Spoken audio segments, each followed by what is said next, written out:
हम लोग पढ़ने वाले हैं वेक्टर्स। और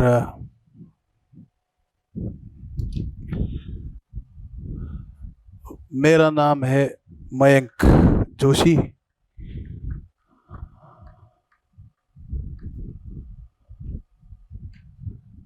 और वैसे मैं ऐसे मिल जाऊंगा तो मैं अब तो अपने बारे में क्या ही बताऊं।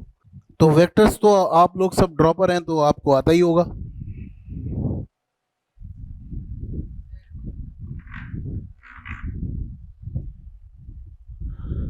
जैसे अगर मैं लिख दूं यहाँ पे 10 न्यूटन और यहाँ पे लिख दूं 60 डिग्री और यहाँ पे लिख दूं 30 डिग्री, तो क्या कोई मुझे एफ वेक्टर लिख के बता सकता है?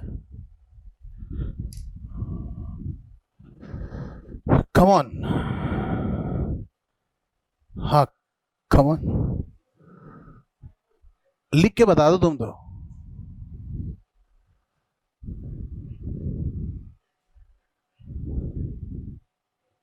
आप कंपोनेंट्स निकालोगे और वैल्यू रख दोगे, है ना?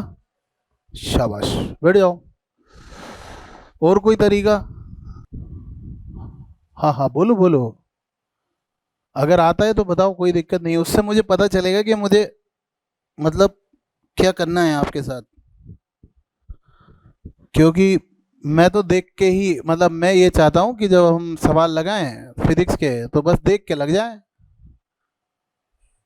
मैकेनिक्स का पूरे सवाल ऐसे देख कर लगने लगे, चाहे वो किसी भी टॉपिक के चल रहे हो, चाहे वो रोटेशन के चल रहे हो, चाहे वो एनएलएम के चल रहे हो, बस ऐसे देखा और हो गए। कुछ करना नहीं पड़ना चाहिए ज़्यादा।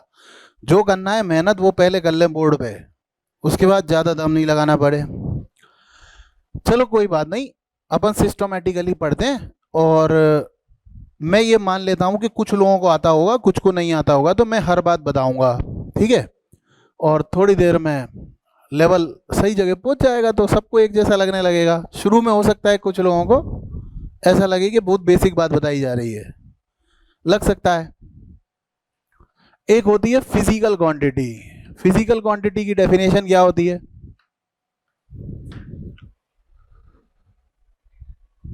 हाँ, जो भी क्वांटिटी मेजर कर सकते हैं वो फिजिकल क्वांटिटी होती है। फिजिक्स में वही पढ़ाते हैं जो नापा जा सकता है ना?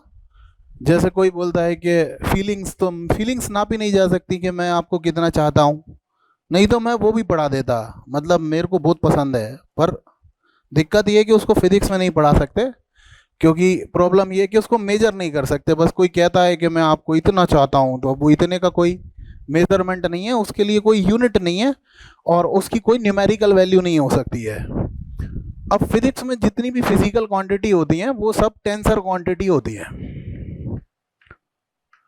टेंसर क्या होता है?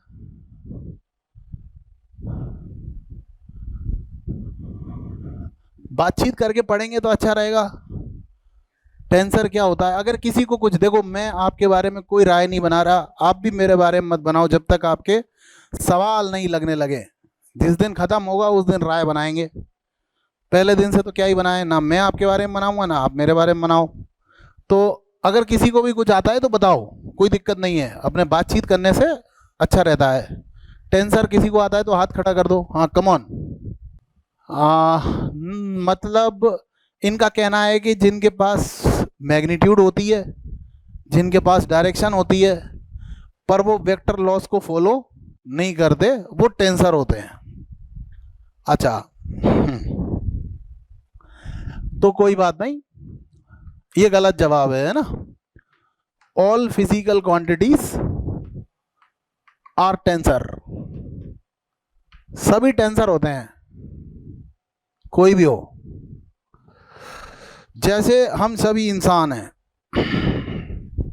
लेकिन अब इंसान की कैटेगरी है, कोई अच्छा इंसान है, कोई बेकार इंसान है, कोई प्रेसिडेंट ऑफ इंडिया बन जाता है, कोई रिक्शा भी चला रहा है, कोई डॉक्टर भी बन जाएगा, कोई बड़ा इंजीनियर बन जाएगा। जिसके पास इंफॉर्मेशन जितनी ज़्यादा होगी उसके मार्क्स उतने ज़्यादा आएंगे, जिसके पास इंफॉर्मेशन जितनी कम होगी उसके मार्क्स उतने कम आएंगे।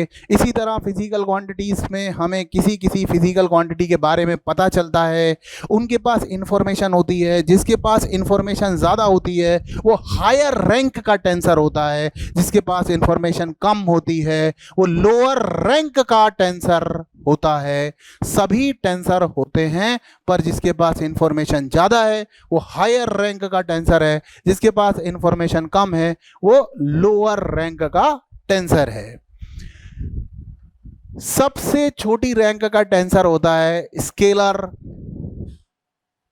क्योंकि स्केलर के पास सिर्फ मैग्नीट्यूड होता है। हाँ, मतलब बाकी क्या होता है उस पर तो मैं विचार ही नहीं कर रहा, मैं तो ये कह रहा हूं उसके पास सिर्फ मैग्नीट्यूड होता है। अगर किसी को मैग्नीट्यूड नहीं पता है तो मैग्नीट्यूड के अंदर दो चीजें होती हैं, एक होता है न्यूमेरिकल वैल्यू और एक होती है यूनिट। यूनिट से हमें पता चलता है कि वो है कौन। जैसे कि मैं जोशी हूं तो मेरा सरनेम पढ़ते ही पता चल जाता है कि मैं कौन हूं, है ना। हम ज्यादातर अपने नाम के आगे एक सरनेम लगाते हैं, ऐसा कल्चर है इंडिया में। उससे हमें पता चल जाता है कि हम किस कम्युनिटी को बिलोंग करते हैं। बिल्कुल उसी तरह अगर हमें किसी भी फिजिकल क्वांटिटी की यूनिट पता होती है तो हमें यह पता होता है कि वो है कौन। जैसे कि अगर हम यूनिट लिख रहे हैं न्यूटन तो हम बिंदास बता देते हैं कि ये फोर्स फैमिली को बिलोंग करता है। अगर हम यूनिट लिख रहे हैं जूल तो हम बिंदास बता देते हैं कि ये एनर्जी फैमिली को या वर्क फैमिली को रिप्रेजेंट कर रहा है। तो इसका मतलब यूनिट देख के हम समझ जाते हैं कि ये है कौन। और न्यूमेरिकल वैल्यू हमें ये बता देती है कि यूनिट उस मेजरमेंट में कितनी बार कन्फाइंड है। यानी 10 न्यूटन का मतलब है इसमें न्यूटन 10 बार आ रहा है। 10 मीटर का मतलब है that metre is confined 10 times in that measurement. क्योंकि हमने जिस भी फिजिकल क्वांटिटी को रिवील किया होगा, उसके बारे में एनालाइज किया होगा, उसको सबसे पहले मेजर किया होगा। मेजर करने के बाद जो रिजल्ट आया होगा उस रिजल्ट के एसेंशियली दो कंपोनेंट होंगे, एक होगा न्यूमेरिकल वैल्यू और एक होगी यूनिट। अगर न्यूमेरिकल वैल्यू और यूनिट बतलाने से ही काम चल जाता है तो वो होता है स्केलर फिजिकल क्वांटिटी। हर प्रकार की फैमिली का अपना एक नेचर होता है। जैसे शेर कुछ और खाता है और हाथी कुछ और खाता है, इसी तरह फिजिक्स में फिजिकल क्वांटिटी जो रहती हैं उनको ऐड कैसे किया जाएगा, सब्ट्रैक्ट कैसे किया जाएगा, प्रोडक्ट कैसे किया जाएगा, इन सब के लिए अपना एक नियम कानून होगा। स्केलर्स अर्थमेटिक एल्जेब्रा को फॉलो करता है, यानी वो स्कूल में जो छोटी टीचर ने बताया था वही, जो रात को पढ़ के आती थी और सुबह पढ़ाती थी, उसने जो पढ़ाया था वो ही सही है। 2 + 2 = 4। अगर 2 + 2 = 3.25 लिख के आ गए तो काट देती थी। 2 + 2 = 3 लिख के आ जाओ तो 0 नंबर देती थी। बहुत ही बेकार थी, क्योंकि वो समझती नहीं थी कि दुनिया में कुछ चीज़ें ऐसी भी हो सकती हैं। वो हमेशा बस ऐसे ही पढ़ाती थी। स्कूल में छोटा था ना मैं, तो ऐसे ही सवाल आता था कि एक इंसान ने 10 मैंगो लाया, फिर वो 5 मैंगो खा गया, तो बताओ कितने मैंगो बचे। या एक 10 मैंगो लेकर आया, फिर उसके पापा ने फिर 10 मैंगो दे दिए, तो फिर कुल मिला के कितने मैंगो हो गए। तो वो 10 और 10 20 ही मैंगो होते थे। फिर मैं बड़ा हुआ, फिर पढ़ाई की तो पता चला कि यंग का डबल स्लिट एक्सपेरिमेंट भी होता है। उसमें एक होल से लाइट आती है, फिर दूसरे होल से भी लाइट आती है, पर्दे पे दोनों लाइट गिरती है और लाइट प्लस लाइट कहीं कहीं जगह पे नो लाइट हो जाता है, डार्कनेस हो जाती है। हाँ, तो ऐसी चीजें भी होती है कि 10 आम + 10 आम गायब हो गए आम। ऐसा भी हो जाता है। तो ये तो अगर हम टीचर को बता देते कि 10 आम में 10 आम मिला है, मैं पूरे खा गया, तो टीचर मुझे खा जाती, क्योंकि वो 0 नंबर देती, है ना। तो वो तो उसको नहीं थी समझ, वो छोटी थी। हाँ, वो ऐसी थी, उसको समझ नहीं थी। लेकिन अपन तो समझदार लोग हैं, अपने को पता है ऐसी चीजें भी होती है, लाइट प्लस लाइट बराबर नो लाइट, है ना। और अपने को ऐसा भी पता बीट्स होती हैं, साउंड प्लस साउंड बराबर नो साउंड।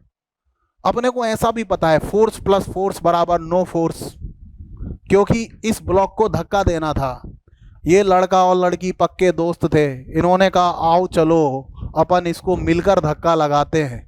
लड़की बोली मैं भी साथ दूंगी तुम्हारा आज तो इन दोनों ने मिलके धक्का लगाया। नेट फोर्स कितना आ गया? 20 न्यूटन। ब्लॉक कहा रहा है मुझे चलना ही पड़ेगा, लेकिन फिर अचानक पता नहीं क्या हुआ, ब्रेकअप। अरे जीवन में ये तो एसेंशियल चीज है, ये तो तुरंत ही हो जाती है, और आजकल तो बहुत ही जल्दी। तो इसलिए इधर से 10 न्यूटन और इधर से भी 10 न्यूटन। अरे बजरंगबली, ये लड़का बहुत एक्सपीरियंस्ड है। तो ये हो गया 0 न्यूटन। ये 10 में 10 मिलाया और कितना आ गया? 20। उसमें 10 में 10 मिलाया, कितना आ गया? 0। क्योंकि ये कह रहा है कि मेरे जुड़ने का तरीका अलग है। मैं सिर्फ इस बात की वैल्यू नहीं करता कि मैग्नीट्यूड कितना है, मैं इस बात की भी वैल्यू करता हूं कि इन दोनों फिजिकल क्वांटिटी के बीच का एंगल कितना है। 0 पे अलग नतीजा दे रहा हूं, 180 पर अलग नतीजा दे रहा हूं, 120 पर अलग नतीजा दूंगा, और 0 और 180 के बीच में ना जाने कितने एंगल हो सकते हैं। उन सब के बीच में मैं अलग अलग रिस्पॉन्स, अलग अलग नतीजा आपको निकाल के दूंगा। That means we deliberately need a different kind of algebra which not only sensitive towards the magnitude of vectors, but it must give liberty to the angle between those vectors. That means we need a vector algebra which is sensitive not only over the magnitude of vectors but on the angle between those vectors also. मतलब हमें एक ऐसा algebra चाहिए जो ना केवल magnitude पर निर्भर करता हो, बल्कि दोनों वेक्टर जिन दिशाओं में हैं उनके बीच के एंगल पर भी निर्भर करता हो।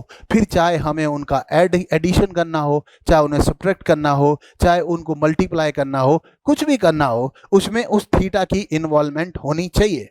यानी हमने जब आगे बढ़े हुए पढ़ाई की तो हमें पता चला दुनिया में कुछ ऐसी फिजिकल क्वांटिटी होती हैं जिनको जोड़ने घटाने के लिए हमें ना केवल मैग्नीट्यूड बल्कि दिशा की भी आवश्यकता होती है। इसके लिए हमें एक नए कैटेगरी को बनाना पड़ा जिसको बोलते हैं वेक्टर्स। वेक्टर्स वो फिजिकल क्वांटिटी होती हैं जिनके पास मैग्नीट्यूड होता है, स्पेसिफिक डायरेक्शन होती है ना, निश्चित दिशा होती है, और अकेले ये दोनों होने से वो वेक्टर नहीं होती है, धोखेबाज भी हो सकती है। देखो धोखा जिंदगी में कभी भी मिल सकता है, इसलिए पहले अच्छे से चेक कर लेना चाहिए कि हम जिसे जो समझ रहे हैं वो वही है, नहीं तो गड़बड़ भी हो जाती है जिंदगी में। जैसे कि अगर हम करंट को देखें, अभी अभी हमने देखा कि 10 में 10 मिलाते हैं तो 0 भी आ सकता है अगर वो वेक्टर हो। करंट के बारे में हमें 12th क्लास में छोटी टीचर ने पढ़ा दिया, करंट के बारे में हमें छोटी टीचर ने पढ़ा दिया कि ये हमेशा किधर जाती है, हायर पोटेंशियल टू लोअर। मतलब करंट के पास स्पेसिफिक डायरेक्शन होती है, higher potential to lower potential. पर अब समस्या क्या है, एक लड़के ने जिसने करंट से कभी वास्ता नहीं पड़ा था, उसने 2 वायर लिए, उसने ये एक्सपेरिमेंट देखा कि इधर से 10 डालो, इधर से 10 डालो, और दोनों कट के 0 हो जाता है। तो उसने कहा इधर से डालता हूं 10 एम्पियर, इधर से भी डालता हूं 10 एम्पियर, दोनों तार जोड़ देता हूं तो यहां तो 0 हो जाएगा। फिर इसमें एक तार लगाता हूं, इसको पकड़ के खड़ा होऊंगा और दुनिया को स्टाइल दिखाऊंगा। लेकिन हम तो जानते हैं ऐसा नहीं होता, किरचॉफ्स लॉ होता है, 10 और 10 इधर पे 20 एम्पियर आएगा और इसके साले के बाल खड़े हो जाएंगे, शौक लगेगा इसको, है ना, तबीयत बिगड़ जाएगी। तो कहने का मतलब यह है कि जरूरी नहीं है कि किसी के पास मैग्नीट्यूड भी हो और डायरेक्शन भी हो तो जरूरी में वेक्टर हो, वो नहीं भी हो सकती है। और ऐसा एक एग्जाम्पल नहीं है, कई सारे हैं जिनके बारे में हमें लगेगा कि ये वेक्टर हो सकते हैं, वो कभी कभी धोखा दे देंगे। जैसे आपने एक बलून को ब्लो किया और आपको पहले पढ़ाया गया प्रेशर, प्रेशर में पढ़ाया गया फोर्स अपॉन एरिया। मस्त बात है, फोर्स भी वेक्टर होता है, एरिया भी वेक्टर होता है, क्योंकि कुछ छोटी टीचर तो ऐसे पढ़ाएगी आई बराबर क्यू अपॉन टी, बोलेगी चार्ज भी स्केलर होता है, टाइम भी स्केलर होता है, इसलिए करंट भी स्केलर होता है। तो ठीक है भाई, वो अपनी बुद्धि के हिसाब से अपना एक्सप्लेनेशन दे रही है।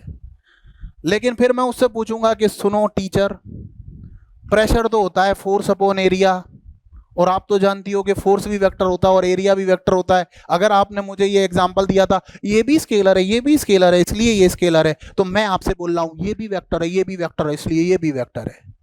वो बोलेगी ओके, लेकिन नॉट ओके, बिकॉज इसकी डायरेक्शन इतनी रैंडम है कि हम इसकी कोई स्पेसिफिक डायरेक्शन बता ही नहीं पा रहे। तो कभी कभी, क्योंकि आप बलून को ब्लो करो ना, वो चारों तरफ फूलेगा, अब आप कौन सी डायरेक्शन बताओगे उसकी? हाँ, आप उसके छोटे सेगमेंट में बता सकते हो कि कहां है लेकिन एज ए होल आप नहीं बता पा रहे। जैसे अभी एटमॉस्फेरिक प्रेशर मेरे ऊपर लग रहा है, वो तो मुझे चारों तरफ से दबा रहा है। जैसे मैं पानी में कूद जाता हूं तो पानी मेरे वेट को कम कर देता है वैसे इस कमरे में जो हवा है ना, उसने मुझे उठा भी रखा है।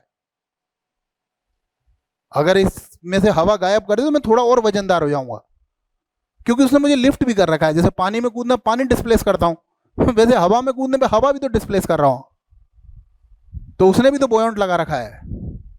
तो बॉस है ना, मतलब हम नहीं बता सकते कि इसकी डायरेक्शन कहां पे है। यहां रीजन अलग है, क्यों नहीं बता सकते? क्योंकि प्रेशर की डायरेक्शन रैंडम है। यहां रीजन अलग है, ये वेक्टर अलजेब्रा फॉलो नहीं कर रहा। एज ए होल अगर हम सब कुछ को देखें तो जिसको जोड़ने घटाने के लिए वेक्टर अलजेब्रा की जरूरत पड़ेगी उसको हम वेक्टर मान सकते हैं। बाकी किसी के पास ये दोनों चीजें भी हों, जैसे कि मैंने वो दोनों एग्जांपल दिए, उसके पास ये दोनों चीजें थी फिर भी वो वेक्टर हो, ऐसा जरूरी नहीं है। सो इसलिए मस्ट ओबे वेक्टर लॉज ऑफ एडिशन, ये लिखने का परंपरागत तरीका है, लेकिन अकेले एडिशन से लेना देना नहीं है। कुल मिला के वेक्टर अलजेब्रा को फॉलो कर रहा हो, जोड़े घटाएं मल्टीप्लाई करे कुछ भी करे, उसको मैग्नीट्यूड से भी मतलब होना चाहिए और दोनों वेक्टर के बीच के एंगल से भी मतलब होना चाहिए। अब इससे भी अच्छी चीजें होंगी जिनके पास एक समय पर एक ही मैग्नीट्यूड और दो दो दिशाएं हो सकती हैं। फैमिली के उस मेंबर का नाम होगा डायड, फिर इसका एक बड़ा भाई होगा उसका नाम होगा ट्रायड, और फिर ये फैमिली आगे तक चलती चली जाएगी, क्योंकि पढ़ाई तो इसके बाद भी होती है। और मैं घर जाके जो पढ़ता हूं वो मैं यहां नहीं पढ़ाता, क्योंकि वो मैं अपनी आत्मा की शांति के लिए पढ़ता हूं। और वैसे भी मैथ्स में अपना हाथ तंग है, अपना मतलब आपका। और ये बात एनसीईआरटी वाले जानते हैं कि अपने को पिछले 12 साल लग गए ये वाला अलजेब्रा सीखने में, और अभी मुझसे कहा गया है कि 4 दिन में ये वाला सिखाओ। तो वो जानते हैं कि अपन यही वाला तक सीख पाएंगे, डायड वाला सीख नहीं पाएंगे, ट्रायड वाला सीख नहीं पाएंगे। तो अपन कभी नहीं समझ पाए आज तक कि म्यू नॉट होता क्या है, किसी को नहीं पता। पढ़ के आ गए इलेक्ट्रोडायनेमिक्स पूरा, पर इसके बारे में किसी टीचर ने चर्चा नहीं की कि ये स्केलर है वेक्टर है क्या। नहीं, किसी ने नहीं चर्चा की, क्योंकि बता ही नहीं सकते। आपको कुछ हो गया तो ऐसी बहुत सारी चीजें हैं फिजिक्स में जो इसके स्कोप से भी ऊपर है, लेकिन हम उनके में कट मार के निकल जाते हैं, उनके बारे में बात ही नहीं करते। मैं करूंगा, मैं आपको रियलाइज करा दूंगा कि क्यों नहीं कर सकते ऐसा। हाँ, लेकिन हम क्योंकि उसके न्यूमेरिकल्स ही नहीं है तो काहे के लिए जबरदस्ती परेशानी क्रिएट करेंगे, है ना। ठीक है, बोर्ड पर वही चीज छोड़ी जाएगी जो मतलब नोट कर सकते हैं अपन, और वो आप आराम आराम से जब मौका मिले करते रहे, नहीं तो मैं रुक भी जाऊंगा बाद में। अब बात करते हैं कि भाई साहब वेक्टर जो होता है उसको दिखाते कैसे है। वेक्टर को एक तो सिंबल से दिखाते, एक ग्राफिकली दिखाते।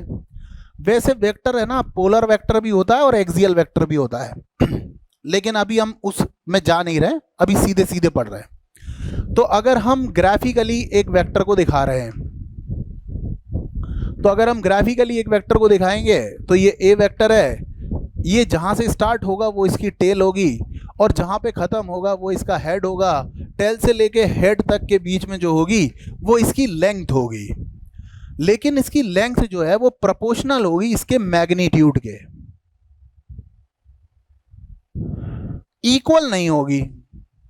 ये बिल्कुल उसी तरह की बात है कि कभी कभी हम लिख देंगे कि ये अर्थ है और ये मून है, और हम लिख देंगे कि ये अर्थ से मून तक एक वेक्टर है। लेकिन अर्थ और मून के बीच की रियल डिस्टेंस तो बहुत ज्यादा है ना।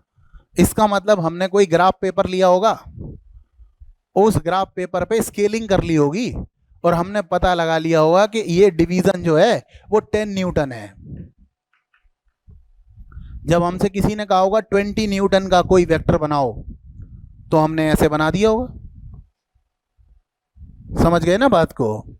तो हमने पहले कोई एक ग्राफ पेपर लिया होगा, उस पे ये तय किया होगा कि इसमें एक डिवीजन बराबर क्या होता है, उस पे हमने वेक्टर लिखा होगा।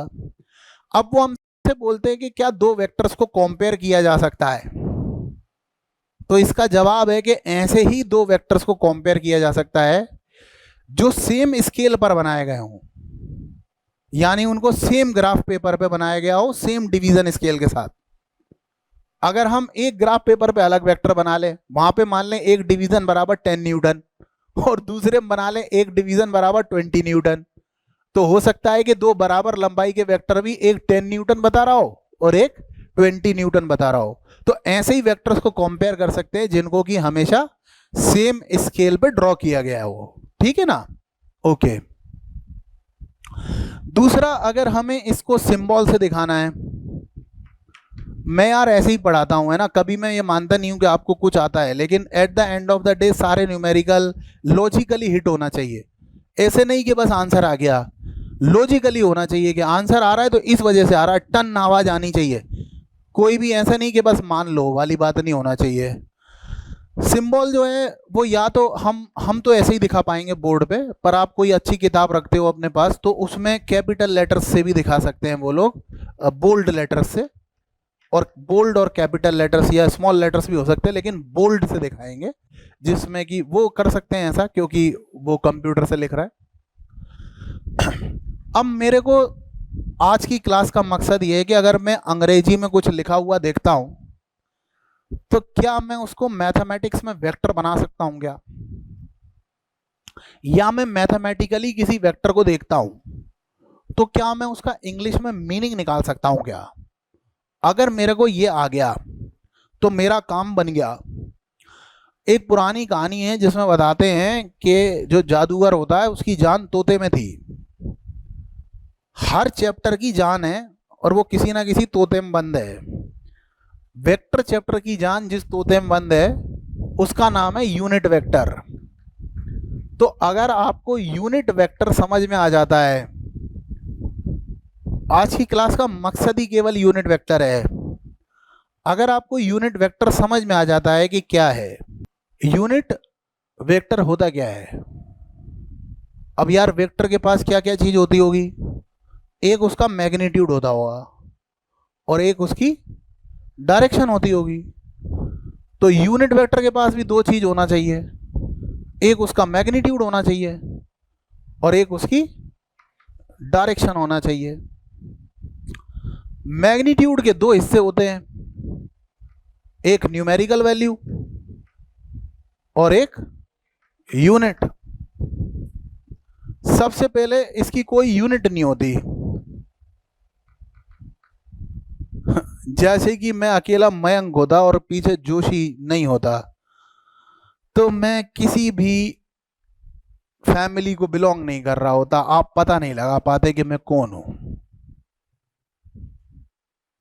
अगर किसी के पीछे न्यूटन, जूल ये सब आना बंद हो जाए तो गॉड नोस हम बता ही नहीं पाएंगे कि वो कौन सी फिजिकल क्वांटिटी है।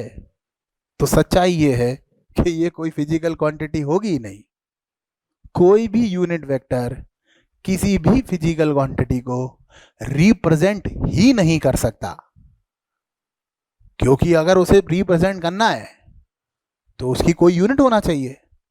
क्योंकि हम कैसे पता लगाते हैं कि ये फोर्स की बात हो रही है, जब क्वेश्चन में लिखा आता है कि 10 न्यूटन का फोर्स है, न्यूटन लिखते से हम समझ जाते हैं कि ये फोर्स है, जूल लिखते से समझ जाते हैं कि ये एनर्जी है। तो हम जब यूनिट ही नहीं है, ये अच्छी बात भी हो सकती है, बेकार बात भी हो सकती है। जैसे पानी है ना, पानी वो एकमात्र चीज है जिसको पूरे वर्ल्ड में पिया जाता है। ऐसी बहुत सारी खाने की चीज हो सकती है जो इंडिया में खाई जाती है और किसी कंट्री में नहीं खाई जाती, लेकिन पानी एकमात्र ऐसी चीज है जो ऑल ओवर द वर्ल्ड, आप कहीं चले जाओ आपको चाहिए ही। वो एकमात्र ऐसी चीज है जिसके बिना आपका काम तो नहीं चल रहा। यूनिट वेक्टर एकमात्र ऐसी चीज है जिसके बिना वेक्टर का काम तो नहीं चल रहा। जो भी वेक्टर है उसके पास यूनिट वेक्टर जरूर है, क्योंकि यूनिट वेक्टर ही है जो वेक्टर को डायरेक्शन देता है। और मस्त बात यह, वो भेदभाव नहीं करता पानी की तरह। वो पूछता ही नहीं है कि आप किस फैमिली के हो। पानी सबको चाहिए, चाहे वो किसी भी फैमिली का हो, है ना। शेर हो या हिरन हो, शेर के अपने डाइटरी प्रेफरेंस हैं कि वो घास नहीं खाता, और हिरन के अपने डाइटरी प्रेफरेंस हैं कि वो घास ही खाता है। लेकिन पानी तो दोनों को चाहिए, बिना पानी के काम नहीं चलेगा। तो हो सकता है कि कोई फोर्स हो सकता है कोई डिस्प्लेसमेंट हो सकता है कोई मोमेंटम हो, सबके अपने कैरेक्टरिस्टिक हो, सबके अपने प्रेफरेंस हो, सबका अपना दायरा हो कि वो ये कर सकता है वो नहीं कर सकता। लेकिन अगर वो वेक्टर है तो उसके पास यूनिट वेक्टर जरूर होगा, नहीं तो वो वेक्टर ही नहीं बन सकता। और मस्त बात ये है कि यूनिट नहीं है, तो अगर मैं फोर्स से कहूं कि तुम अपना यूनिट वेक्टर डिस्प्लेसमेंट को दे दो, तो वो दोनों एक ही डायरेक्शन में आ जाएंगे। अगर मैं डिस्प्लेसमेंट से कहूं तो कि तुम अपना यूनिट वेक्टर मोमेंटम को दे दो, तो वो लोग एक ही डायरेक्शन में आ जाएंगे। जैसे एक ही नदी में से शेर भी पानी पी सकता है और हिरन भी पानी पी सकता है, बिल्कुल उसी तरह एक ही यूनिट वेक्टर अगर मैं फोर्स के ऊपर लगा दूं और वो यूनिट वेक्टर इंडिकेट करता है ईस्ट डायरेक्शन को, तो वो फोर्स ईस्ट में हो जाएगा। अगर मैं डिस्प्लेसमेंट के ऊपर वो यूनिट वेक्टर लगा दूं तो डिस्प्लेसमेंट ईस्ट में हो जाएगा। डिपेंड करता है कि यूनिट वेक्टर किस दिशा को बताता है। न्यूमेरिकल वैल्यू होगी इसके पास लेकिन वो भी फिक्स होगी 1, इसीलिए इसका नाम है यूनिट, क्योंकि इसकी मैग्नीट्यूड कितनी है 1। विदाउट यूनिट, वहां जो यूनिट वर्ड का इस्तेमाल किया गया है वो इस 1 के लिए किया गया है, इस यूनिट के लिए नहीं किया गया है। यूनिट वेक्टर वो है जिसकी यूनिट नहीं है पर उसका नाम यूनिट इसलिए है क्योंकि उसका मैग्नीट्यूड 1 है, और इसके पास एक निश्चित दिशा होती है, स्पेसिफिक डायरेक्शन होती है। यानी अगर मुझसे कोई शुद्ध हिंदी में पूछता है कि सर यूनिट वेक्टर है क्या, तो मैं एक तो बोलता हूं कि मस्त चीज है, और दूसरी बात मैं बोलता हूं कि ये प्योर डायरेक्शन है, यानी शुद्ध दिशा है। ये एक ऐसा तीर है, ये एक ऐसा एरो है जिसकी लंबाई 1 है। हाँ 1 है, उसकी लंबाई 1 है, और 1 ऐसी मस्त चीज है कि जिसको किसी के साथ भी मल्टीप्लाई करो उससे छेड़छाड़ नहीं करता, लेकिन जब उसके साथ चिपकता है तो उसको मजबूर करता है इधर हो जा। इसीलिए हम इसे प्यार से टोपी बोलते हैं, ए कैप, क्योंकि ये फोर्स है। ये लड़का जो है ये फोर्स है, इसके सिर पे टोपी रखी है जो ये इंडिकेट कर रही है कि ये फोर्स ऊपर की तरफ है। हमने इससे इसकी टोपी छुड़ा ली, ये लड़की डिस्प्लेसमेंट है, इसके ऊपर रख दी, तो ये डिस्प्लेसमेंट भी अब इंडिकेट करेगा कि ऊपर की तरफ है।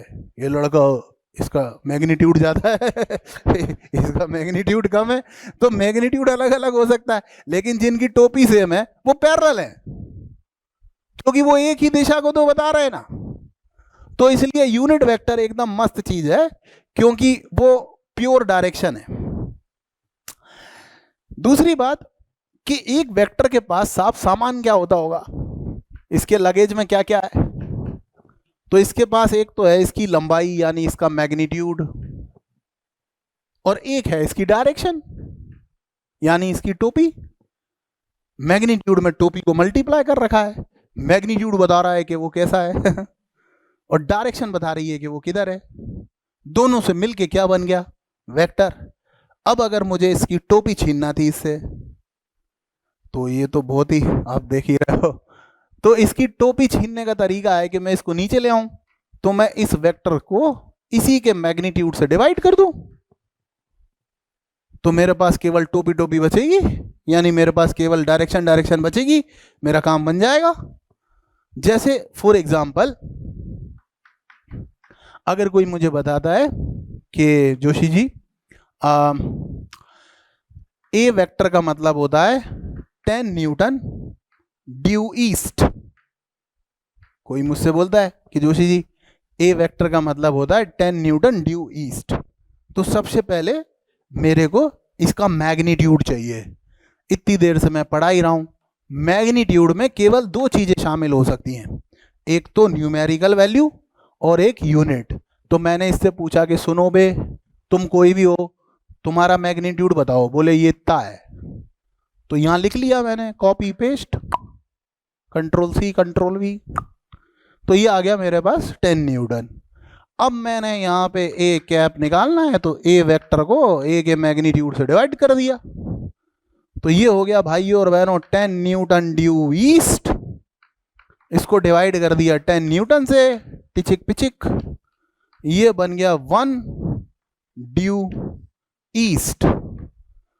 इस लड़के की कसम, देखो इसमें न्यूटन नहीं आ रहा, जबकि हमने छुड़ाया किससे था, न्यूटन से छुड़ाया था। न्यूटन से उसकी टोपी छुड़ाई, पर वो बोल ही नहीं रहा कि मैं न्यूटन की टोपी हूं, वो बोल रहा है मैं टोपी हूं, और मैं किस तरफ हूं, उस तरफ हूं जिस तरफ वो 10 न्यूटन का फोर्स था। अब हमने कहा क्यों टोपी, तुम क्या सिर्फ न्यूटन पे ही लगोगी, बोले नहीं मैं तो टोपी हूं, किसी पे भी लगा दो। अब हमने कहा यार ये तो कोड लैंग्वेज बन गई, ये तो गजब हो गया। हमने कहा हमारे क्लास के बच्चों से कि सुनो क्लास के बच्चों, अपन एक कोड लैंग्वेज बनाते हैं। अपन ने बनाया कि ए टोपी का मतलब होता है ईस्ट, ड्यू ईस्ट, और मैंने बताया अब बस अपन लोग ही समझ पाएंगे, दूसरी क्लास के बच्चे समझ नहीं पाएंगे। मैंने बताया कि कल मैं घूमने गया था, कितना 100 मीटर ए कैप, और ये लिख के दे दिया। अब मैंने इंग्लिश में कुछ लिखा ही नहीं, लेकिन इस क्लास के पूरे बच्चे समझ गए कि मयंक सर का डिस्प्लेसमेंट था 100 मीटर ईस्ट की तरफ। तो आपने डी कोड कर लिया इसको, और उसके लिए इंग्लिश कम लिखना पड़ी। ये पूरा मैथमेटिकल एक्सप्रेशन है, दिस इज 100% मैथ्स।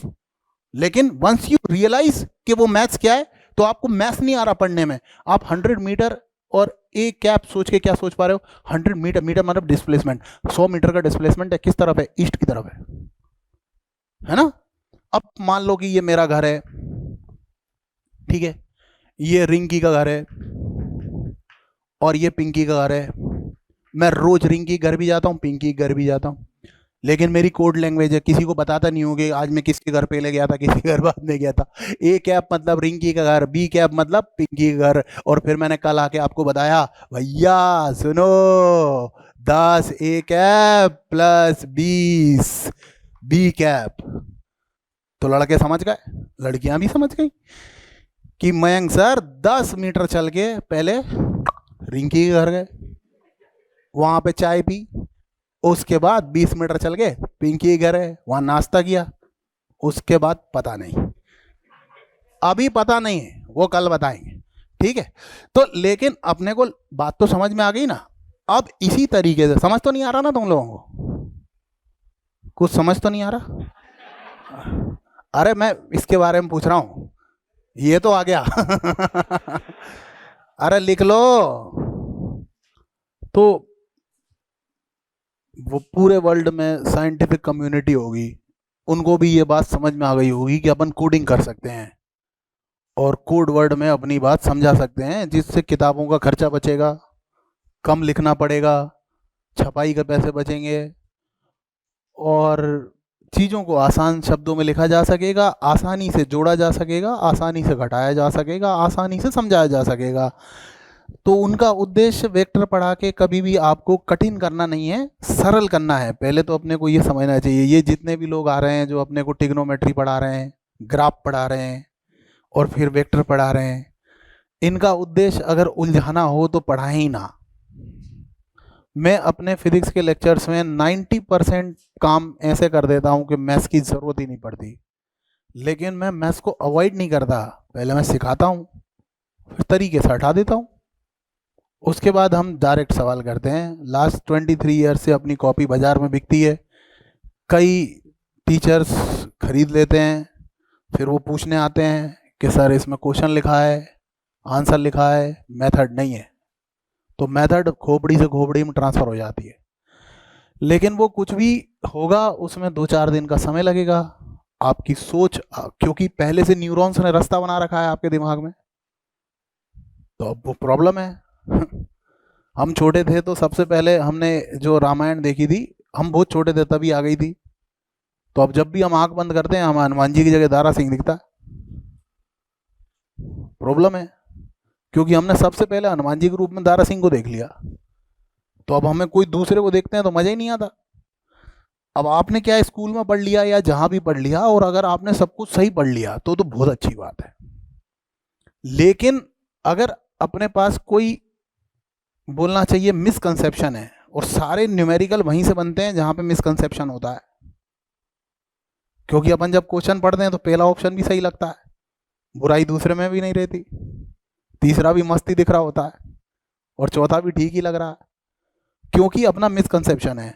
तो न्यूमेरिकल क्रिएट ही वहीं से होता है, कोई भी क्वेश्चन क्रिएट ही वहीं से होता है जहाँ मिसकंसेप्शन होता है, क्योंकि न्यूरॉन्स ने रास्ता बना लिया, एक बार गलत सोचने लगे बार बार वो वहीं ले जाता है।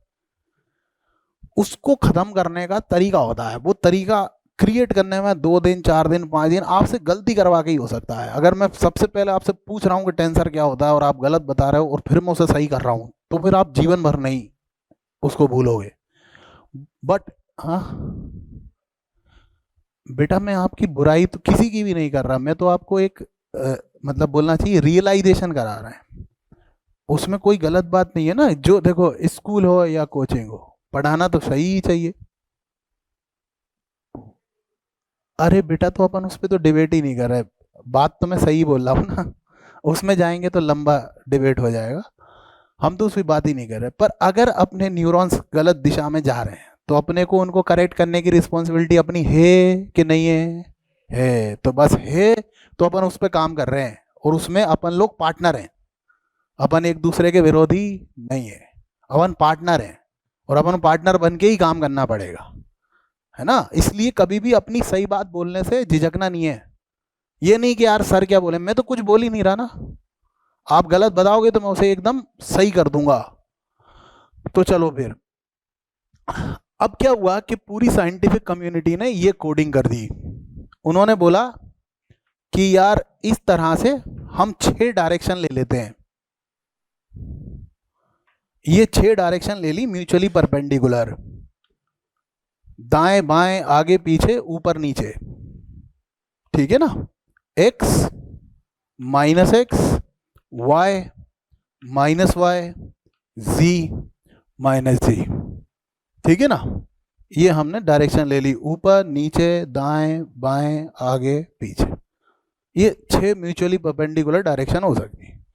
इन 6 म्यूचुअली परपेंडिकुलर डायरेक्शन में इन्होंने परमानेंट यूनिट वेक्टर सेट कर दिए कि आई कैप इधर होगा, माइनस आई कैप इधर होगा, जे कैप इधर होगा, माइनस जे कैप इधर होगा, के कैप इधर होगा, माइनस के कैप इधर होगा। ये सेट कर दिया इन्होंने कि भाई ऐसा ही होगा। ऐसा होने के बाद जिंदगी बहुत आसान हो गई, क्योंकि अगर किसी ने हमें दिखाया कि सर एक डिस्प्लेसमेंट है 2 मीटर आई कैप, देखा हमने मैथ्स में, पता हमने इंग्लिश में लगाया कि ये है displacement of 2 metre due X, positive X axis. अब ये जरूरी ये नहीं है कि पॉजिटिव एक्स ही होगा, इधर हो सकता है कोई इंसान बोले कि मैं ये मानता हूं कि इधर ईस्ट है, इधर वेस्ट है, इधर नॉर्थ है, इधर साउथ है, इधर अप है, इधर डाउन है, कुछ भी मांग सकता है वो।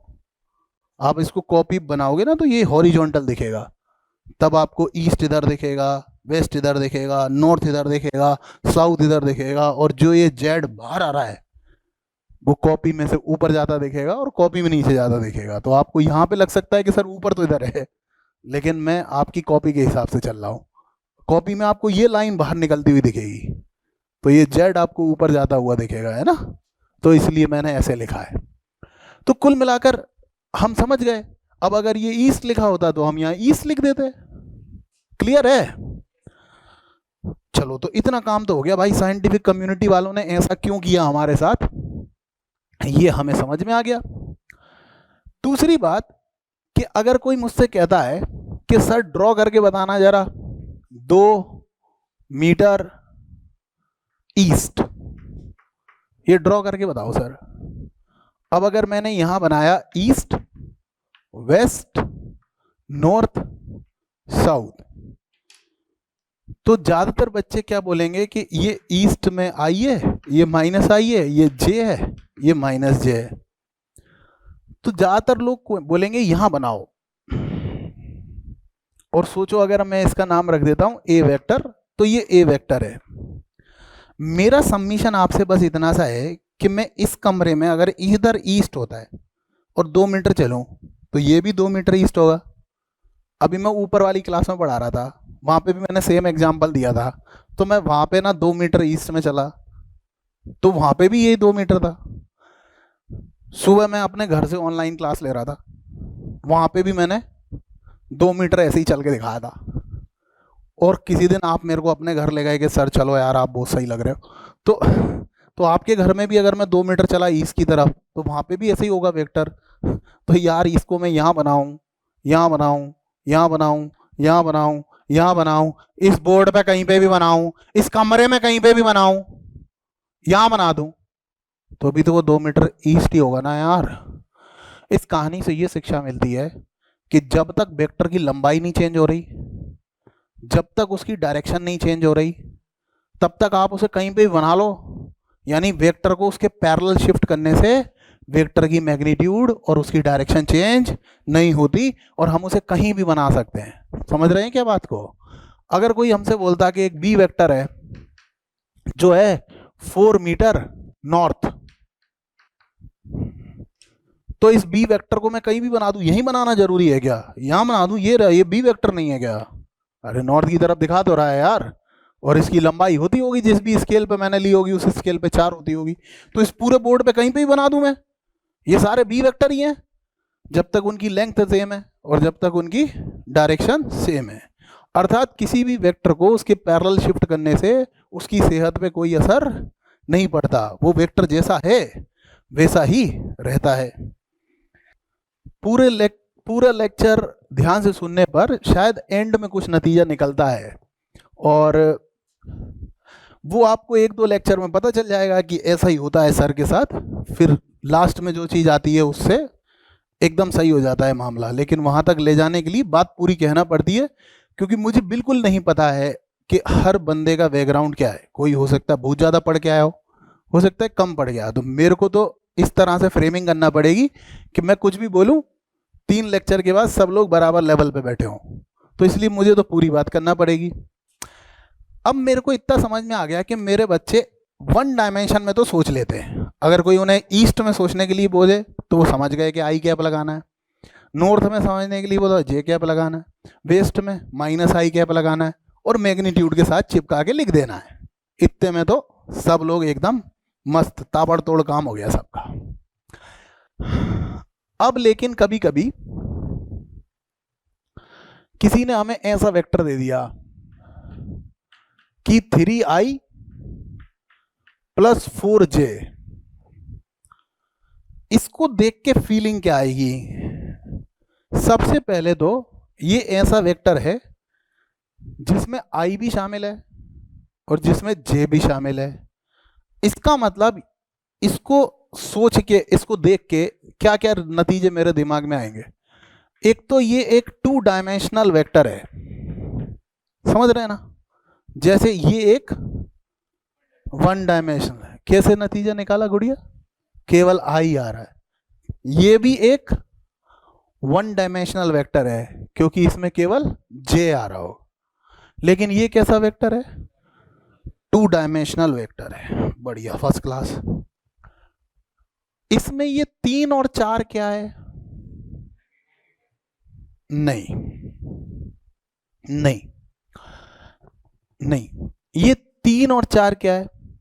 ये 3 है इसका एक्स कंपोनेंट, क्योंकि वो आई के पड़ोस में लिखा है ना। और ये 4 क्या है इसका?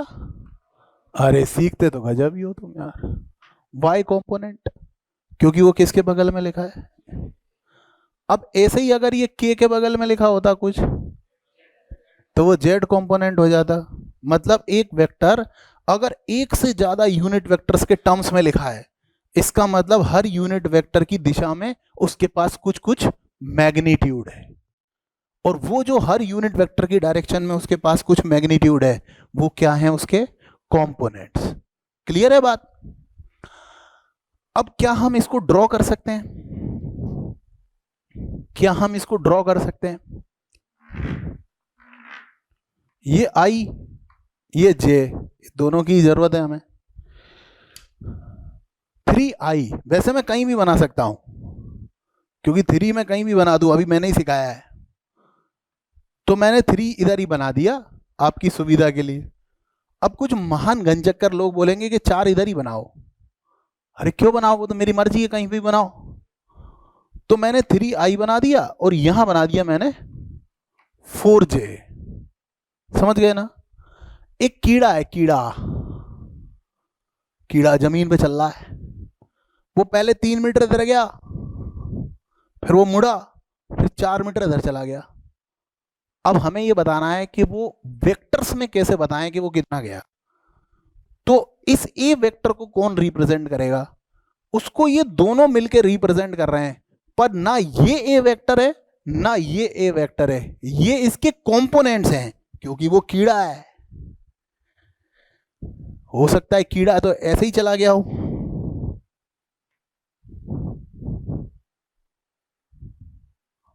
वो तो मच्छर है तो उड़ के चला गया, यहां से वहां पहुंच गया। पर अपन कैसे बताएंगे कि यहां से वहां कैसे पहुंच गया? ऐसे तिरछा चल गए। एक कीड़ा था, वहां जाके बैठ गया, इधर जाके बैठ गया। वो तो पहले अपन ने देखा था तब इधर था, तो अपने को बताना पड़ेगा भाई साहब वो एक्स में इतना चला, फिर वाई में इतना चला, तब वो वहां पहुंच गया। तो अपने को लिखने का तरीका ये, लेकिन ये जो ए वेक्टर है वो ये है। हेलो, अब आप जिसे कह रहे थे मैग्नीट्यूड, वो किसकी लंबाई है? क्या वो इस 3 की लंबाई है? क्या वो इस 4 की लंबाई है? वो किसकी लंबाई है? ए की, क्योंकि किसका मैग्नीट्यूड है वो? ए का। तो ए का मैग्नीट्यूड मतलब इस व्हाइट वाली लाइन की लंबाई है। अरे हाँ के ना? हाँ, ये किसकी लंबाई है? इस व्हाइट वाली। बहुत सरल है, देखो मैं कठिन पढ़ाता ही नहीं हूं, मैं कभी भी कठिन नहीं पढ़ाता, मैंने कसम खाई थी बचपन में, कठिन नहीं पढ़ाऊंगा, एकदम कठिन नहीं, मैं एकदम विजुअलाइज करा देता हूँ, सब कुछ दिखने लगता है। जैसे जैसे मैं पढ़ाते जाता हूँ एकदम दिखना शुरू हो जाता है, सब कुछ दिखने लगता है। इसीलिए ये लोग बायो नहीं पढ़ाने देते मेरे को। तो हाँ एकदम, आईक्यू तो ठीक है तुम्हारा। हाँ, तो ये देखो, ये 3 है, ये 4 है। पाइथागोरस थ्योरम सभी को आती है। यही ए की लंबाई है, यही ए का मैग्नीट्यूड है। कितना सुंदर है ए का मैग्नीट्यूड, इसका स्क्वायर प्लस इसका स्क्वायर, और ले लो इसका स्क्वायर रूट। और गजब, लड़का कह रहा 5 आएगा, वाह यार, खैर कोई नहीं।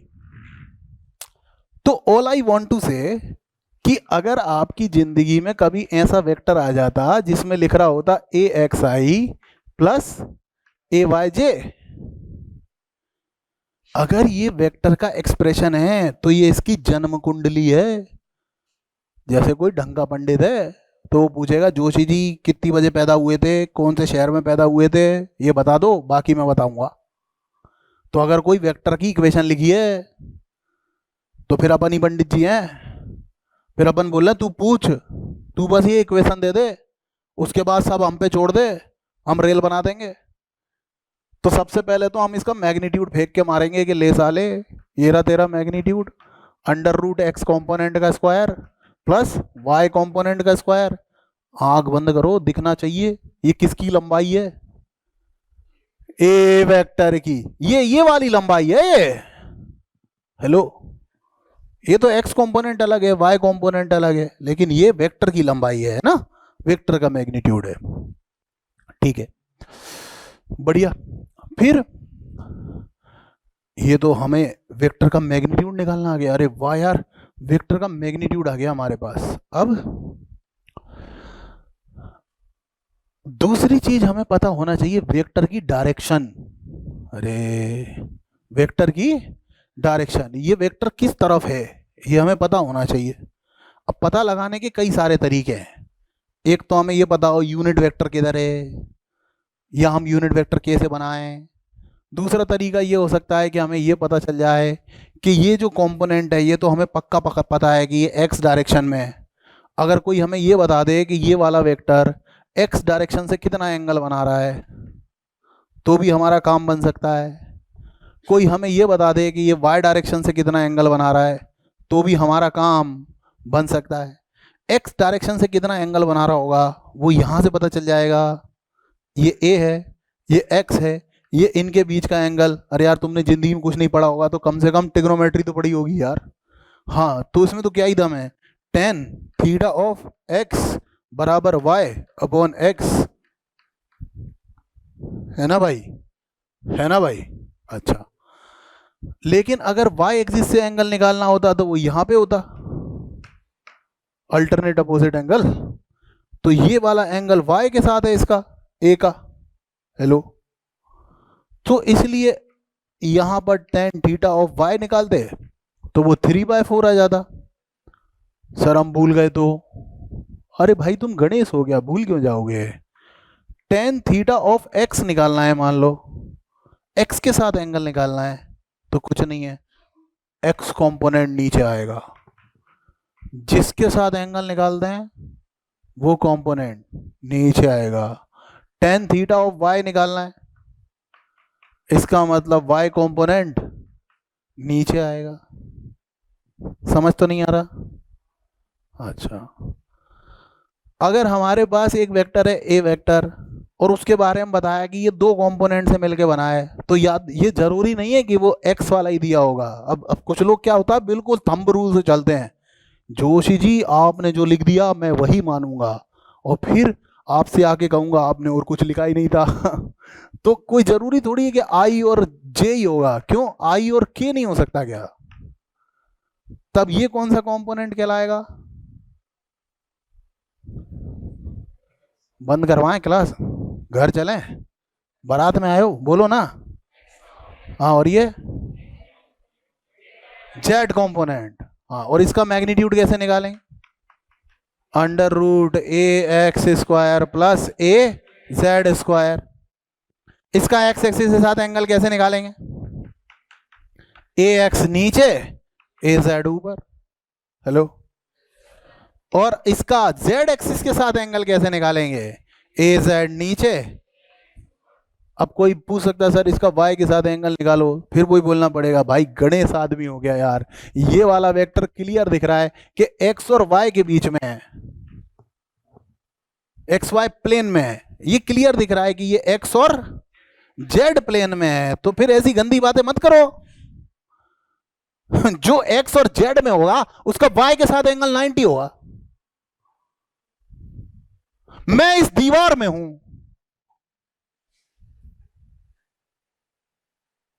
तो दीवार एक्स और वाई में है, तो जेड तो इसके परपेंडिकुलर ही होगा ना। मैं लेट नहीं सकता, नहीं तो लेट जाता, नहीं मैं लेट सकता नहीं हूं देखो, नहीं मतलब मजबूर करोगे तो अलग बात है, लेकिन मैं लेट नहीं सकता देखो। पर अगर मैं लेट सकता, लेट जाता तो मैं किस प्लेन में होता। अब अगर ये जेड है और ये एक्स है, तो मैं एक्स जेड प्लेन में हूं ना यार, तो वाई तो मेरे परपेंडिकुलर है ना यार, जब मैं दीवार में सो गया तो फिर ये जो ये वाली डायरेक्शन है वो तो परपेंडिकुलर है ना। रात को जब तुम अपने पलंग पे सो गए तो छत की तरफ देखोगे तो परपेंडिकुलर ही है ना।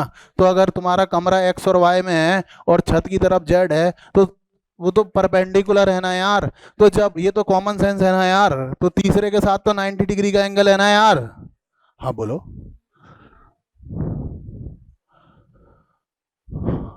वो यार देखो क्या होता, कभी कभी इसे कहते हैं प्रिंटिंग मिस्टेक, है ना, समझ रहा, टाइपो।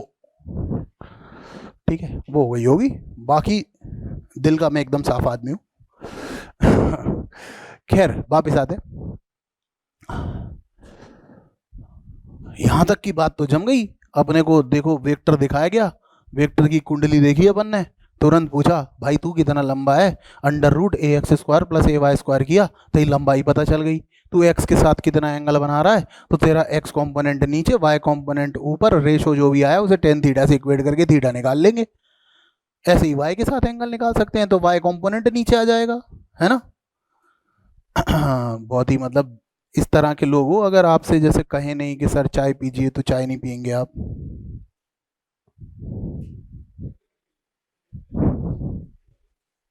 किसी ने मतलब आप घर पे गए किसी के, उसने चाय ला के रख दी, फिर भी वो रखी ही रहेगी है, चाय ठंडी हो जाए। क्यों ऐसे, मतलब सामने वाला कहेगा नहीं तो कैसे पी लेंगे। मैं बोलूंगा नहीं नोट नहीं करो तो बिल्कुल नोट करेंगे ही नहीं। ऐसे थोड़ी सर, भले ही हमने फीस दियो। तुमको स्कूल में भी तो पढ़ाया होगा ना कंपोनेंट। अरे पढ़ के तो आए हो यार, देखो ऐसे छुपाओ मत। हाँ हाँ वो छोटी टीचर पढ़ाती है ना, वो एक पढ़ाती है वो ए कॉस थीटा, दूसरा हाँ साइन थीटा, वही तो वो रात में पढ़ती है सुबह पढ़ाती है। तो ऐसी बातें पढ़ा देती है कि ए कॉस थीटा और ए साइन, बस वो मेरी लड़ाई वो साइन थीटा से है। मेरी प्रॉब्लम उस साइन थीटा से चल रही है।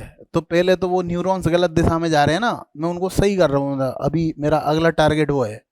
बाकी आप भूलना मत मैं पढ़ा क्या रहा हूँ, भूल गए ना क्या पढ़ा रहा हूँ। वेक्टर, अच्छा यूनिट वेक्टर की बात कर रहे हैं आज अपन केवल। ये जितनी भी मेहनत मैं कर रहा हूँ कंपोनेंट, कंपोनेंट ये वो जो भी मेहनत कर रहा हूँ मैं, फाइनली क्या अचीव करना चाहता हूँ मैं ये अचीव करना चाहता हूँ कि अंग्रेजी में कुछ लिखा हो, आंख बंद करें वो दिख जाए वेक्टर्स में, और वेक्टर में कुछ लिखा हो तो दिख जाए वो इंग्लिश में। उसके लिए मुझे किसकी जरूरत है, यूनिट वेक्टर की। और वो यूनिट वेक्टर लाने के लिए मुझे ये सारी बातें समझानी पड़ रही है, जो आपके साथ में चर्चा कर रहा हूँ, बस डिस्कशन चल रहा है ये, बस लास्ट में बैंग बस एकदम से यूनिट वेक्टर आएगा, उसके बाद कोई सा भी सवाल बनाए कोई दिक्कत नहीं होगी।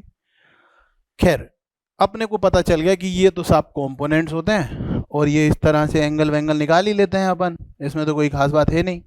अच्छा चलें फिर आगे चलें। मेरी पहली समस्या ये है कि एक वेक्टर के कितने कंपोनेंट हो सकते हैं। कम ऑन, 2 3, 2 3, हाँ शाबाश, कौन था। अच्छा कुछ भी चल रहा है, कोई तो लग ही जाएगा। हाँ, सो a vector may have maximum infinite, हाँ बेटा बधाई हो। तो a vector may have infinite component, तो एक वेक्टर के कितने कंपोनेंट हो सकते हैं, इनफाइनाइट। अब कैसे निकालें कंपोनेंट, देखो बहुत ही सरल है, फिजिक्स में साला 9th क्लास 10th क्लास के ऊपर का मैथ्स ही नहीं लगता, खास करके नीट में तो बिल्कुल ही नहीं लग रहा, आईआईटी में तो फिर भी कभी कभी झोल मार देते हैं। ये देखो ये वेक्टर है, मुझे इस वेक्टर का इस लाइन पे कंपोनेंट निकालना है, तो प्लान क्या है अपने पास, या अपने को क्या पता होना चाहिए?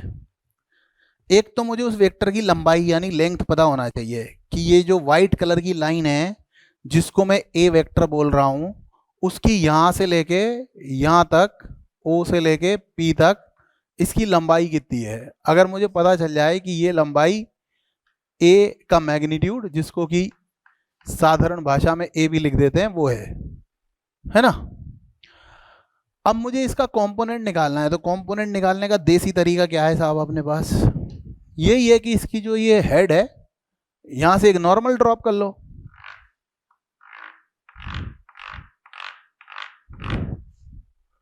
ये मैंने नॉर्मल ड्रॉप किया, और मुझे बस ये एंगल चाहिए से कि ये अल्फा है। तो ये जो इतना लंबा दिखाई दे रहा है ना, ये इसका कंपोनेंट है। तो अगर मुझे ए का कंपोनेंट चाहिए था तो ट्रिग्नोमेट्री बोलेगी कि ये अगर ए का कंपोनेंट है इतना बड़ा, तो ये बेस है, ये हाइपोटेनियस है। ये तो बचपन से ही आता है अपन को कि बेस अपॉन हाइपोटेनियस बराबर कॉस थीटा होता है। इससे ज़्यादा मैंने कुछ नहीं पढ़ाया, मुझे खुद ही इतना आता है, तो मैं तुम्हें क्यों पढ़ाऊंगा इससे ज़्यादा।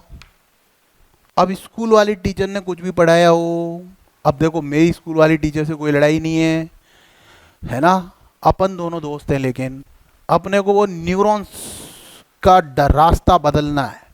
इसलिए मुझे बोलना पड़ेगा, बार बार इम्फेसिस करना पड़ेगा इस बात पे कि उनने जो बताया था उसमें झोल है। क्योंकि अगर मैं इस पे इम्फेसिस नहीं करूंगा तो आप ये मान लोगे कि सर आप बता रहा वो भी सही है, वो बता रहा वो भी सही है, फिर तो करेक्शन हुआ ही नहीं। हाँ, तो मेरे को जल्दी जल्दी बताओ क्या क्या सामान चाहिए पड़ता है भैया कंपोनेंट निकालने के लिए? वेक्टर की लेंथ चाहिए, और जिस भी डायरेक्शन में निकालना है उस डायरेक्शन के साथ वेक्टर का एंगल चाहिए। बस अगर वेक्टर ए है और उसका इधर पे कंपोनेंट निकालना है अल्फा एंगल पे, तो क्या आंसर आएगा? ए कॉस अल्फा। चलो बीटा एंगल पे निकालना है, क्या आएगा? ए कॉस बीटा। गामा एंगल पे निकालना है, क्या आएगा? ए कॉस गामा। है सही है ना। चलो 30 डिग्री पे निकालना है तो क्या आएगा? ए कॉस 30।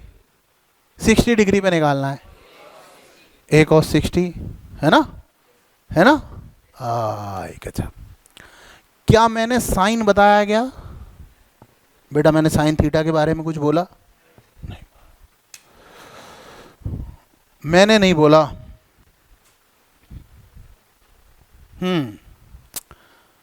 तो कहाँ गया वो? चलो अलग बना लेते हैं। अब जैसे मान लो ये एक वेक्टर था, ए वेक्टर। स्कूल में टीचर ने बताया कि ये थीटा है और ये एक्स एक्सिस है और ये वाई एक्सिस है। उन्होंने भी यहाँ से नॉर्मल ड्रॉप किया, उन्होंने भी इसको ही ए एक्स बोला, मतलब हम लोग एकदम एक जैसा ही सोच रहे हैं, और उन्होंने बोल दिया कि ए एक्स ए कॉस थीटा है। यहाँ तक मेरे में और उनमें कोई प्रॉब्लम नहीं है। फिर उनने बोला कि क्योंकि ये ए कॉस थीटा है इसलिए ये ए साइन थीटा है। ये उनकी और हमारी प्रॉब्लम है कि वो ए साइन थीटा है, ए वाई। मुझको लग रहा है कि ये इस तरफ से 90 माइनस थीटा बना रहा है, क्योंकि अगर इसको एक्स वाई प्लेन में होना है तो ये इस प्लेन में तभी हो सकता है जब इस वाले एंगल और इस वाले एंगल का सम 90 आए। केवल और केवल तभी हो सकता है वो इस वाले प्लेन में जब इन दोनों एंगल का सम 90 आए, ना 90 से ज़्यादा। अगर 90 से ज़्यादा या 90 से कम आया तो फिर वो यहाँ नहीं होगा, वो ऐसा हो गया होगा, हवा में आ गया होगा वो। जब तक ये इस प्लेन में ही पड़ा होगा तब तक अगर ये 30 है तो ये 60 होगा, ये 10 है तो ये 80 होगा, ये 70 है तो ये 20 होगा। हेलो, सहमत है ना आप लोग? अरे रिलैक्स रहो यार, चिल। तो इसलिए मैंने तो हमेशा क्या बताया आपको? कोस थीटा होता है कंपोनेंट। क्या बताया मैंने? कॉस थीटा होता है कॉम्पोनेंट। तो मेरे हिसाब से तो ये है a cos 90 minus theta which will reduce to sine theta, क्योंकि cos 90 minus theta sine theta होता है। पर मैं अपने सवालों में ज़्यादातर साइन थीटा लिखता ही नहीं हूँ, इस्तेमाल ही नहीं करता। क्यों नहीं करता? क्योंकि मेरे को दिखता है कि अगर ये 30 है तो ये 60 होगा, तो मैं इसको लिख लेता हूँ ए कॉस 30 और इसको लिख लेता हूँ ए कॉस 60।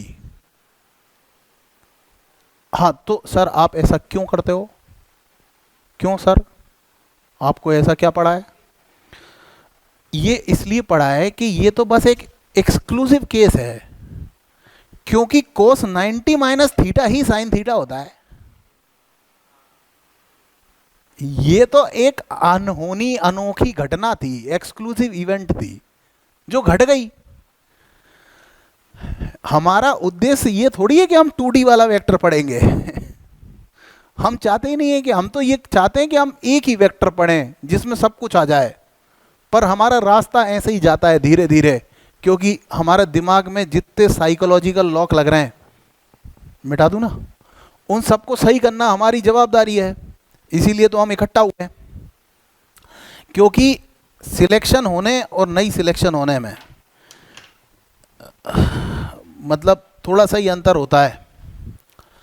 650 के आसपास बच्चे हैं जो अंडर 100 रैंक आ चुकी है, जिनको मैं पढ़ा चुका हूँ। ऐसा कोई मेडिकल कॉलेज नहीं है जिसमें तुम जाओगे और मैं तुम्हारी रैगिंग नहीं करवा पाऊँ। नहीं हो रही हो तो फ़ोन लगा देना, ऐसी होएगी कि याद ही रखोगे। मैं बताऊंगा ना बेटा, पहले दिन ही थोड़ी बता दूंगा हाँ तो वो तो आप रिसर्च करोगे मेरे बारे में, तब आपको पता चलेगा। लेकिन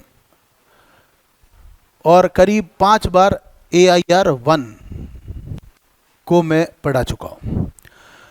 इसके अलावा अनंत बच्चे मैं पढ़ा चुका हूँ, क्योंकि मैंने बहुत साल पहले गिनना बंद कर दिया था। अभी 24वां साल चल रहा है, 23 पूरे हो चुके पढ़ाते पढ़ाते। मेरे को ये पक्का पता है कि आपके साइकोलॉजिकल लॉक कहाँ पे लग रहा है, इसलिए मेरे को पूरी कहानी से होकर जाना पड़ता है। नहीं तो मैं तो एक लाइन में भी बता सकता हूँ कि कहानी क्या चल रही है, लेकिन वो मुझे ही दिखेगी बस।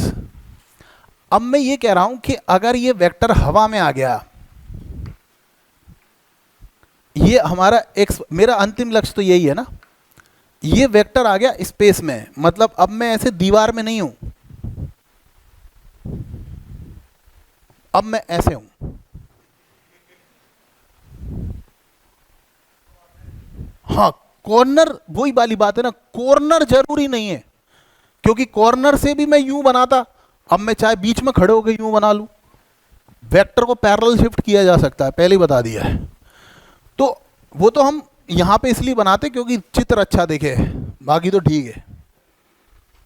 तो यहां पे प्लीज यार बोलना नहीं है ना कोई, मतलब अपन नहीं चाहते कि किसी प्रकार की दुर्घटना हो।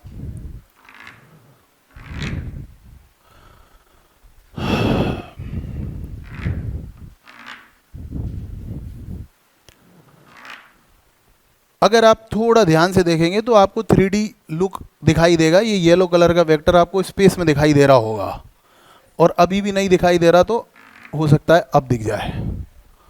तो ये एकदम स्पेस में दिख रहा होगा आपको, ना ये XY प्लेन में है, ना ये YZ प्लेन में है, और ना ये ZX प्लेन में है, ना ये इस दीवार में है, ना ये इस जमीन में है, ना ये इस दीवार में है, ये तो यूं है। तो अब ये कंस्ट्रेंट तो खत्म ही हो गया कि ये थीटा होगा तो ये 90 माइनस थीटा होगा। तो अब स्कूल वाली टीचर का मैजिक खत्म हो गया, क्योंकि अब साइन थीटा कुछ होता ही नहीं है। साइन थीटा केवल एक एक्सक्लूसिव केस था, जो कि इसी में हो सकता है, जो ऐसा वेक्टर हो जो किसी प्लेन में हो। इसलिए मैं उसके खिलाफ हूं, क्योंकि मेरे को बहुत सारा पढ़ना है, मेरे को पूरी फिजिक्स पढ़ना है, फिर उसके बाद मुझे एग्जाम देने जाना है। अपने दिमाग में जितना कचड़ा रखेंगे उतना अपना नुकसान होएगा, कचड़ा नहीं रखना। अब अगर ये x के साथ अल्फा एंगल बनाता है, तो इस तरफ इसका कोई कंपोनेंट होता होगा जिसे x कंपोनेंट बोलते होंगे, ये होता होगा इसका कोई कंपोनेंट जिसको x कंपोनेंट बोलते होंगे, है ना भाई। और अपन लोग सीख चुके हैं कि AX अपॉन A बराबर कॉस अल्फा होगा। तो अपने को तो जिंदगी एकदम सरल लग रही है, AX अपॉन A बराबर कोस अल्फा। क्योंकि मुझे क्या क्या चाहिए पड़ता है, वेक्टर की लंबाई, जिस डायरेक्शन में उसका कंपोनेंट निकालना है उसके साथ एंगल, और बस उसमें कोस चिपका के लिख देता हूं मैं। अरे सिखाया ना यार मैंने तुमको, इसलिए मेरी जिंदगी तो आसान है। अगर मुझे A और Y के बीच का एंगल पता है, हाँ, तो AY अपॉन A बराबर कोस बीटा। क्या मस्त लग रहा है। और अगर मुझे ये वाला एंगल पता है A और Z के बीच का गामा, तो मेरी जिंदगी फिर मस्त हो गई, AZA कॉस गामा। अब अगर मुझे AX की वैल्यू निकालना होती तो वो A कॉस अल्फा होती, AY की वैल्यू निकालना होती तो वो A कॉस बीटा होती। क्योंकि मुझे जिधर भी कंपोनेंट निकालना है ना, मुझे उधर का एंगल चाहिए बस, और मैं कोस में ही निकालता हूं हमेशा। ये तो किस्मत की बात थी कि जो दूसरी तरफ का एंगल था वो 90 माइनस थीटा था, इसलिए वो साइन आ गया था। और इसलिए क्योंकि उनने सवाल ही वही करवाए थे जिनमें बस यूं ही था, तो इसलिए उनका काम कोस और साइन से चल रहा था। अपनी ज़िंदगी में कुछ ऐसा आ गया जिसमें यूं नहीं है यूं है, तो फिर अपना यूं यूं हो जाएगा। तो ऐसा नहीं होना चाहिए, तो इसलिए अपने को एकदम सही पता होना चाहिए। क्या पढ़ा क्या रहा था मैं? अरे यार मैं क्या पढ़ा रहा था, यूनिट वेक्टर। और मैंने आपसे कहा था मैं जो कुछ भी कर रहा हूँ वो किस लिए कर रहा हूँ, क्योंकि मुझे यूनिट वेक्टर पढ़ाना है। यूनिट वेक्टर पढ़ाने का एक तरीका बताया था मैंने आपको, वेक्टर लो, उसका मैग्नीट्यूड निकालो और वेक्टर को उसके मैग्नीट्यूड से डिवाइड कर दो। तो हे भगवान, ये वाला वेक्टर कैसे दिख रहा होगा, क्योंकि इसमें तो x कंपोनेंट भी है, इसमें तो y कंपोनेंट भी है, और इसमें तो z कंपोनेंट भी है। हेलो भैया, तो ये वेक्टर तो 3D वाला वेक्टर दिख रहा होगा। कैसा वेक्टर दिख रहा होगा, AXI AYJ और AZK, ऐसे ही दिख रहा होगा ना यार, है ना। जबकि पिछला वाला वेक्टर कैसा दिख रहा था, AXI प्लस AYJ। उसका मैग्नीट्यूड निकालना सीख गए थे क्योंकि पाइथागोरस थ्योरम से निकाला था। सर ये टफ होगा क्या पता, देखते हैं, हो सकता है टफ हो सकता है इजी हो सकता है कुछ ना हो।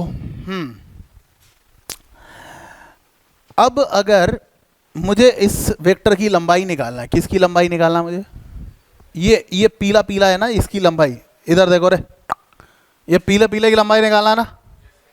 अच्छा, ऐसा फील कर पा रहे हो क्या कि ये कमरा है, यही वाला, ये फ्लोर है कमरे का, ऐसी फीलिंग आ रही है क्या? ये फ्लोर है, फ्लोर, ये पूरा ये फ्लोर है, दिख रहा है क्या? ये वाली लाइन कौन है, ये नीचे वाली लाइन है ना, और ये वाली लाइन ये कौन है, वो वाली लाइन, दिख रहा है क्या? अबे तो दोनों के बीच में 90 होएगा ना, 90 होगा। और अगर ये AZ है तो ये भी AZ होगा, पहले ही बता दिया था यार, वेक्टर शिफ्ट कर सकते हैं यार। तो ये AX है और ये AZ है, और दोनों म्यूचुअली परपेंडिकुलर है तो पाइथागोरस की थ्योरम लग जाएगी ना यार। ये क्या है AX, ये क्या है AZ, तो ये क्या होगा under root AX square plus, जिसको कहाँ लिख सकते हैं, यहाँ, हेलो जी, लिख सकते हैं ना। इसको क्या लिख पाएंगे, under root AX square plus AZ square. ये वाली लाइन कहाँ पे होगी, ये वाली लाइन कहाँ पे होगी, ये गुलाबी गुलाबी किधर थी, फिर ये वाली किधर थी, ये इधर थी, ये इधर थी, ऐसे, ये वाली किधर है, यानी ये हाइपोटेनियस है। अरे इसीलिए तो ये आया ना यार, तो ये जमीन में ही है ना, अरे ये भी जमीन में था, ये भी जमीन में था, तो ये वाली लाइन भी कहाँ है, जमीन में है ना। तो जमीन पे जो भी खंबा होगा वो उसके परपेंडिकुलर होगा कि नहीं होगा बोलो। तो ये वाली लाइन और ये वाला खंबा एक दूसरे के परपेंडिकुलर होगा कि नहीं होगा बोलो। इसलिए मुझको क्या दिख रहा है, इसलिए मुझको दिख रहा है कि ये वाली लाइन को मैं लिख सकता हूं ए एक्स स्क्वायर प्लस ए जी स्क्वायर का स्क्वायर रूट, और ये वाली लाइन इस लाइन के बराबर है। ये वाला खंबा और ये वाला खंबा बराबर हाइट का, तो ये क्या है, ए वाई, हेलो, और ये फिर से क्या बन गया, ए, और इसमें दोबारा से पाइथागोरस की थ्योरम लगाएंगे तो ये क्या बन जाएगा, अंडर रूट इसका स्क्वायर, यानी ए एक्स स्क्वायर प्लस ए वाई स्क्वायर प्लस ए जेड स्क्वायर। थोड़ा तो साथ देना पड़ेगा आपको मेरा, 2-5 मिनट ऊपर नीचे चल सकता है ना, 8:30 तक चल सकता है। हाँ तो देखना, तो हमें ये भी समझ में आ गया कि इसका मैग्नीट्यूड कैसे निकालते हैं। अब हमें समझ में आ चुका है कि अगर ए वेक्टर बराबर ए एक्स आई प्लस ए वाई जे है तो उसके लिए क्या लिखते थे, अंडर रूट ए एक्स स्क्वायर प्लस ए वाई स्क्वायर। इसके लिए मैग्नीट्यूड कैसे लिखेंगे, इसका मैग्नीट्यूड कैसे लिखेंगे, ए एक्स स्क्वायर प्लस ए वाई स्क्वायर प्लस ए जेड स्क्वायर, सच है ना। अच्छा, अरे वाह, अपन को वेक्टर दिया ही था, वेक्टर का मैग्नीट्यूड निकालना अपन को आ गया है। और मैंने शुरू से इनसे पढ़ाया था कि अगर यूनिट वेक्टर निकालना हो तो क्या करना पड़ता है, वेक्टर को उसी के मैग्नीट्यूड से डिवाइड कर देना चाहिए। अच्छा, तो टोपी मिल जाएगी। अब इसका वेक्टर क्या था, ए एक्स आई प्लस ए वाई जी और ए जेड जी, है ना, ये ऐसे ही तो दिया था ना, है ना। अब इसको मैग्नीट्यूड से डिवाइड करना है, तो मान लेते हैं कि इसकी मैग्नीट्यूड कितनी है, ए, ठीक है ना। तो अगर इससे डिवाइड करेंगे तो यहां भी ए आ जाएगा, यहां भी ए आ जाएगा, और यहां भी, और हे भगवान ये क्या चीज है, हाँ, और ये क्या चीज है, ओ रे रे रे रे रे, ये क्या चीज है। अच्छा, इसका मतलब दो तरीके होते हैं यूनिट वेक्टर बनाने के। या तो किसी ने वेक्टर दिया हो तो पहले तो हम पूरी मेहनत करें, वेक्टर लें, फिर उसका मैग्नीट्यूड निकालें, और फिर वेक्टर को उसके मैग्नीट्यूड से डिवाइड, या फिर हमारे पास केवल वेक्टर का रिस्पेक्टिव एक्सिस के साथ बनाए गए एंगल हो, सिर्फ एंगल हो, अल्फा की वैल्यू बताओ, बीटा की वैल्यू बताओ, गामा की वैल्यू बताओ, तो यूनिट वेक्टर खटक से आ जाएगा, कोस एल्फा आई प्लस कोस बीटा जे प्लस कोस गामा के, और एक बार में ही काम खत्म हो जाएगा, कुछ करना ही नहीं पड़ेगा। इसलिए जो क्लास की शुरुआत में मैंने आपसे क्वेश्चन पूछा था वो 60 डिग्री और 30 डिग्री वाला, और आपने कहा था कि यार सर ये अजय लिखना है, अच्छा कोई बात नहीं, वहीं पे दिखा देता हूं, वहीं पे दिखा देता हूं। देखो, किसी ने बोला कि ये 10 न्यूटन का फोर्स था, कहां से लग रहा था, इधर से 60 डिग्री पे लग रहा था, और इधर से, और ये आई है, और ये, इन दोनों का सम 90 आ रहा है क्या, इसका मतलब ये दीवार में है क्या, तो इस वाले के साथ 90 बना रहा होगा क्या, इसका मतलब अगर अल्फा और बीटा का सम 90 है तो गामा 90 होगा। इसका मतलब अल्फा कितना आ गया 30, बीटा कितना आ गया 60, और गामा कितना आ गया, और कॉस 90 कितना होता है 0। तो जो 90 आ गया उसको भूल जाओ, क्योंकि उस तरफ कोई कंपोनेंट ही नहीं है, तो बस यही बचा है। अब देखो क्या मस्त हो गया, अगर मुझे ये वाला वेक्टर लिखना है तो इस वेक्टर को लिखने के लिए मुझे वेक्टर का मैग्नीट्यूड चाहिए और वेक्टर की टोपी चाहिए। अब मैग्नीट्यूड तो लिख के दिया है, और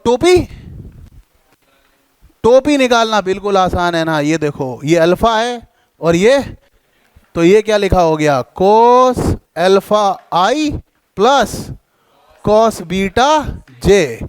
अब अल्फा मतलब 30, तो ये cos 30 कितना हो जाएगा, √3/2, है ना। ये तुमने जिंदगी में खुद बनाया है वेक्टर, तुम्हें किसी ने गिफ्ट नहीं किया, ये तुम खुद बना रहे हो, और तुम्हें इसका लॉजिकल मीनिंग भी पता है। अब तुम बीटा की जगह कितना है 60, यानी cos 60 कितना होता है, नीचे से 2 कॉमन आया तो ये 5 हो गए होंगे। हाँ, तो ये कितना हो गया 5√3i प्लस 5j न्यूटन, है ना। ऐसा कुछ भी देख के अपने को डेंजरस डर लग जाता था कि ये क्या हो गया, और ये अपन ने खुद ही बनाया है, क्योंकि अब अपने को टोपी कंस्ट्रक्ट करना आ गई। अपन टोपी दो तरीके से कंस्ट्रक्ट कर सकते हैं, पूरा वेक्टर दिया हो तो उसको उसके मैग्नीट्यूड से डिवाइड करके, या फिर एंगल्स दिए हो, है ना। तो आज के लिए इतना ही रखेंगे, पर आज था सारा, मतलब बोलना चाहिए कि सिर्फ इन्फॉर्मेशन मैंने आपके साथ शेयर की है। अगले लेक्चर से हम लोग न्यूमेरिकल्स करेंगे पहले इसके, तो हमें थोड़ा सा पता चलेगा कि भाई हमने क्या सीखा।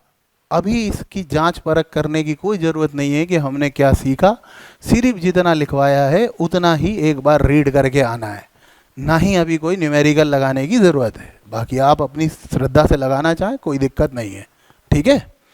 मैं जिस दिन बोलूँगा कि आज कर लो इतने नंबर से इतने नंबर तक, फिर उसमें कोई नहीं रुकेगा, और रुकेगा तो वो मेरी जवाबदारी है, ठीक है। चलो नोट करके निकल लेना, बाय बाय।